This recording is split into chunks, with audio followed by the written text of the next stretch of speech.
Bonjour à tous, c'est Nicolas, j'espère que vous allez bien et je vous retrouve aujourd'hui pour un nouveau format que j'avais envie d'essayer un petit peu moins formel que d'habitude et je l'espère plus régulier. Ce premier épisode sera consacré à l'étude qualitative, qu'est-ce que c'est, comment on s'en sert et pourquoi faire. Tout d'abord, une étude qualitative, ça sert à quoi? Eh bien tout simplement à mieux comprendre vos clients, à les comprendre en profondeur, à ce qu'ils ont réellement besoin, à mieux comprendre ce que vous pouvez leur apporter de façon la plus précise possible. Et bah oui, plus vous allez leur proposer des produits qui vont combler leurs attentes et leurs besoins réels, et plus ils vont l'acheter. Une étude qualitative se déroule en 3 étapes précises. La première étape va être de définir un échantillon cible et de choisir un mode de récolte des informations. Vous allez pouvoir récolter ces informations en entretien en face à face, et là vous êtes seul avec le répondant qui va répondre tout simplement à vos questions.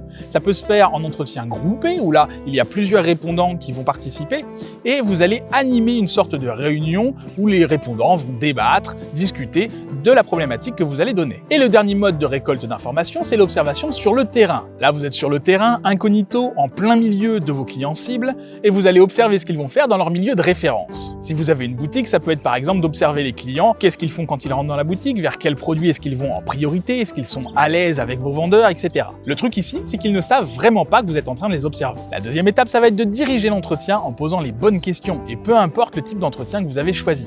Poser les bonnes questions, ça veut dire quoi? Ça veut dire poser des questions le plus ouvertes possible. Ce que vous voulez, c'est que les répondants parlent le maximum et énoncent le plus possible de choses sur la thématique que vous leur donnez. Pour ça, posez-leur des questions ouvertes. Les questions ouvertes commencent le plus souvent par comment, qui, quoi, où, pourquoi, quand. Pour la troisième étape, il va falloir que vous tiriez des conclusions à partir des réponses que vous aurez obtenues pendant les entretiens. Pour ça, triez et classez les réponses par thème et par thématique, et ensuite, pour chaque thème, faites les préconisations nécessaires. Je vous invite à aller voir l'article complet sur mon site si vous avez envie d'avoir plus de détails. Merci de partager cette vidéo autour de vous un maximum, ça m'aide à gagner en visibilité. Je vous dis à demain et merci.